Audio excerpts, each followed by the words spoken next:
In this episode of Super Friends, Dracula attempts to commit suicide by turning everybody else in the world into vampires.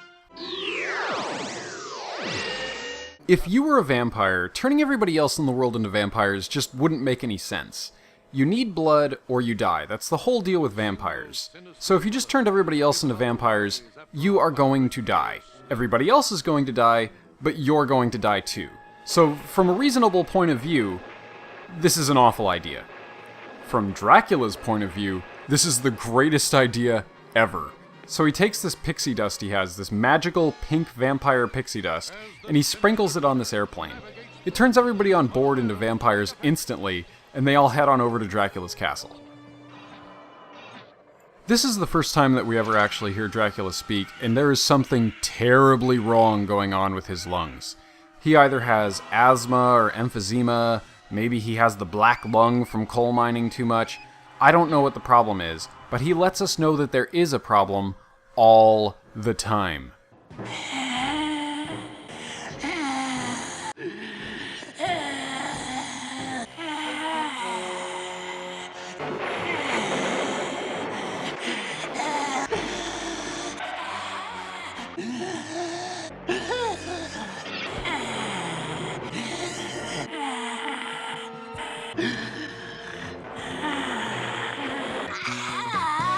Maybe, if Dracula was just given an inhaler, he might not want to kill himself and take everybody in the world with him. I don't know, just a thought. Meanwhile, back at the Hall of Justice, we have the Wonder Twins. Yay! The Wonder Twins are practicing with their powers, and they do something that I didn't know they could do. When the Wonder Twins activate their powers, they put their fists together. That's the trigger. But if somebody were to come between their fists, bad things happen. Here we have Gleek, their blue space monkey sidekick. He gets between them when they activate their powers, and it causes him to be forcibly transformed into this horrifying, half-snow, half-beast abomination that is quite clearly in extreme agony. I mean, he is just begging for death. You can see it on his face. And the whole time this is happening to him, the Wonder Twins are cracking jokes and acting like this is really cute.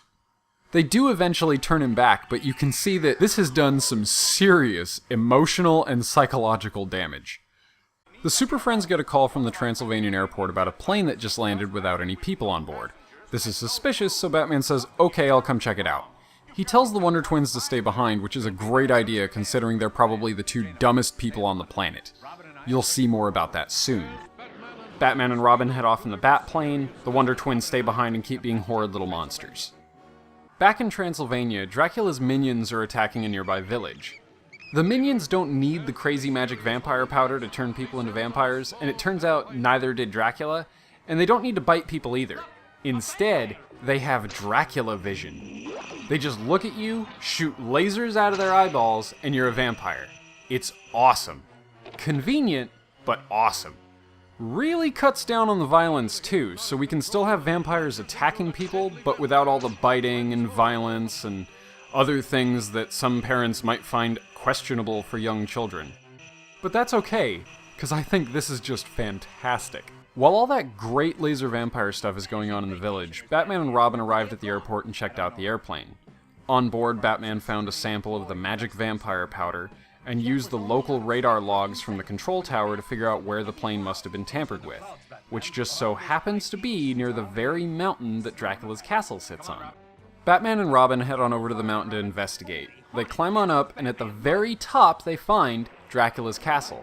But it's great because Batman immediately identifies it as Dracula's castle, as if he'd been there before, or like it was some sort of common landmark, like, on your left, we will be passing Dracula's castle, and on the right, we will be passing a Dairy Queen. It's just that if Batman had known about Dracula's castle before, you would think he would have done something about it, because that's kind of a problem, and that's... whatever, it doesn't matter. Anyway, Batman and Robin head into the castle, where they are attacked by Dracula and some of his henchmen, but it's okay, because Batman and Robin have Dracula vision-proof capes. They cannot be penetrated by Dracula vision, so they cannot be turned into vampires. They're good to go, except they're not, because Dracula has this crazy claw machine trap that picks them up and then lowers them into a pit of rainwater that is going to slowly fill, meaning that Dracula can leave them unattended so that they can escape at a later time without incident.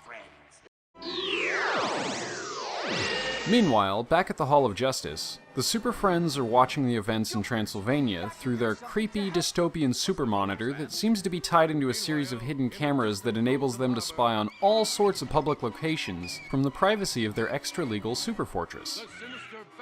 Things are not going well in Transylvania. Everybody's getting turned into vampires and shooting lasers all over the place.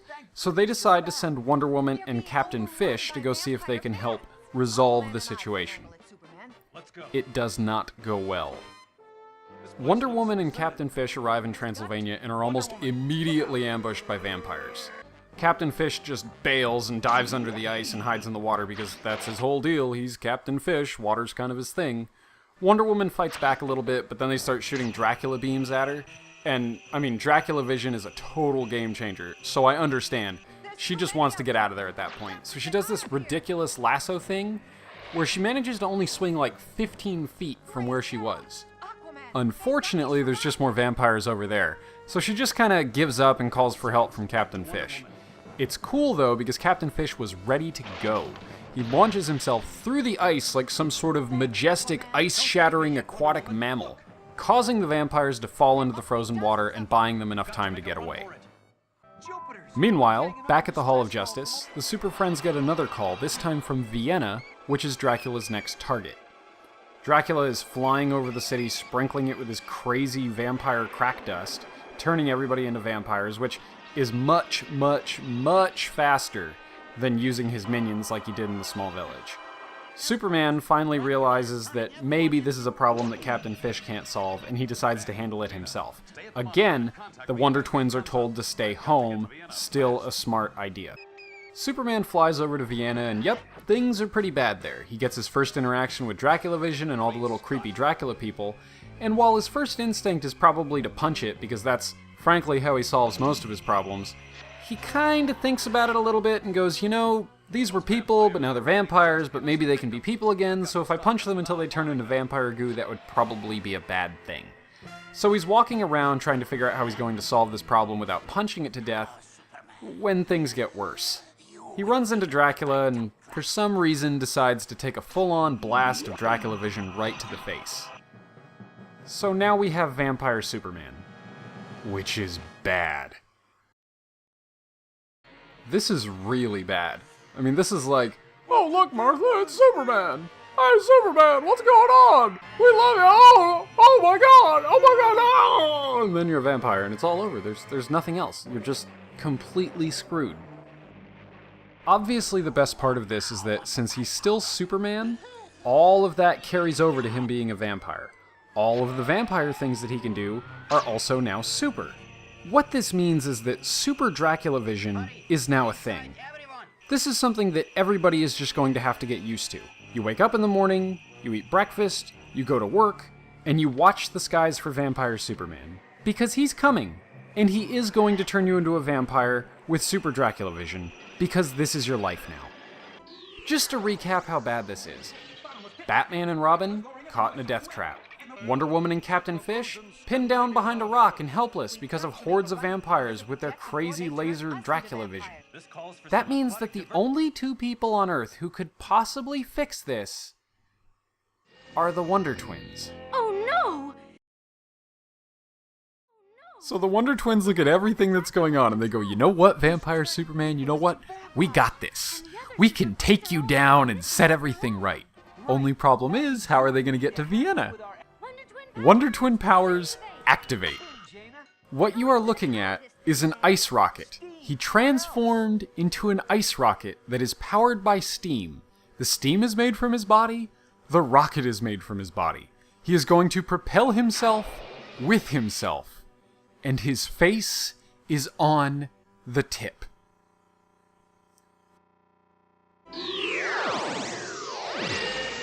The Wonder Twins arrive in Vienna. I have no idea how they landed the ice rocket. Maybe Zan transformed into a majestic parachute made of snowflakes and they drifted gently to the ground. I have no idea. I don't care. I don't need to know. They see Vampire Superman and they're all, This is looking pretty bad. What are we gonna do about it? But it's okay, because Jaina has a plan. So first things first, Wonder Twin powers activate. She transforms into a woolly mammoth, and she has her brother transform into some cold water. She drinks her brother, the cold water. She drinks him, and then saunters on over to Superman and the other vampires. And she blows the cold water, her brother, onto them, causing them to become frozen solid.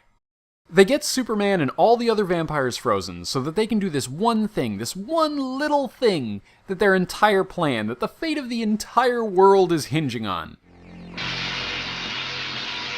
Come on, Superman! Snap out of it! They ask him to snap out of it. They flew all the way to Vienna on a rocket made of bullshit so that they can ask Vampire Superman to snap out of it. This is why you tell the Wonder Twins to stay home. Because they are retarded. Let's go check up on Batman and Robin at Dracula's castle. The two of them are still stuck in the death trap where we last left them, which has been slowly filling with water. According to Batman, the only reason they haven't been able to escape is because Batman hasn't been able to reach his utility belt, which is a total lie. He uses his backup plan, which was a hidden saw file in his right glove that pops out of his fingertip. He reaches all the way up to his torso and cuts them free of the bindings that are holding them there. Obviously, if he can reach his torso, he could have reached his utility belt. Why would Batman lie to Robin? I'm pretty sure that the reason he did it was because Batman wanted to let him drown just a little bit, just enough to put the fear of God in him, and let him know that Papa Bruce was still the big man in charge. Batman and Robin try to contact the other Super Friends to see what's going on, and they realize that everything's gone tits up. Wonder Woman and Captain Fish are still pinned behind a rock when we find out that Captain Fish could have gotten them out of this situation at any time if he had only remembered that the only thing he can do is the only thing he can do. So he uses his telepathy to summon a whale that breaks the ice and gets rid of the vampires so they can escape. Wonder Woman and Captain Fish get a hold of Batman, who suggests that they all go to this research laboratory in Switzerland that might have information about vampires. They head on over to the research lab where they meet this woman who tells them, well, we found this bat in a cave in South America, and this bat is immune to vampire bats. Not necessarily vampires, but vampire bats. I guess vampire bats can't bite them. Whatever. I don't know. She suggests that maybe there's a gas in the cave that the bats have been breathing, and that's what makes them immune to vampire bats. So Batman goes, oh, well, that makes a lot of sense, I guess. Okay, well, we'll just hop on down to South America and go get some of this cave gas. Batman and Robin head on down to the Bat Cave in South America, and they get down to the deep, deep part of the cave where they think that they can get a gas sample, and Batman takes just a teeny little bit of a gas sample. That's it, just a tiny little bit of gas. That's how confident he is in that woman's theory that this gas will cure vampirism. So they get their gas, and they're heading up out of the cave, when all of a sudden, he's attacked by a giant cave spider, a giant South American cave spider, ooh. But it's okay, because they immediately escape from the cave spider, and that's the end of that. Batman and Robin get back to Europe with the cave gas, and they run into the Wonder Twins and a bunch of vampires. They test out the cave gas on them, and sure enough, it does turn them back into regular people. As much of people as the Wonder Twins are. Vampire Superman shows up, and he blasts Batman and Robin with his Super Dracula vision, but they find out that they're now immune to it because of the cave gas. They use the gas on Superman and make him all handsome again, and then Superman comes up with a plan to go take care of Dracula. He uses his heat vision to turn his costume all dingy and crappy like it was before, because for some reason turning into a vampire made his costume junky. And then he uses some makeup and fake teeth that Batman carries around, because he's Batman, to make himself look like he was when he was a vampire. He heads on over to Dracula's castle, and Dracula's all like, Superman, my BFF, my soulmate, who's helping me ruin everything. Hello. As we know, it's not his BFF Vampire Superman, it's regular Superman. Dracula's all heartbroken and sends his minions after him. Superman's costume magically transforms to be fine again, which is weird, and he dispatches the minions. Superman then runs at Dracula, who finds out that he's immune to Dracula vision, and he grabs him and tells him that he's going to put him in a hole. Forever. Now, they did recently just discover a cure for vampirism. They also know that vampirism makes you crazy. Dracula's been trying to kill himself in the whole world, which is kind of crazy, but let's not try to cure Dracula and do the hero thing. Let's put him in the ground. Let's bury him. Forever. Alright, that's the episode. I'm gonna go ahead and give this 3 Dracula Visions as a rating, and just a reminder, somebody was paid to make this, and we used to enjoy it.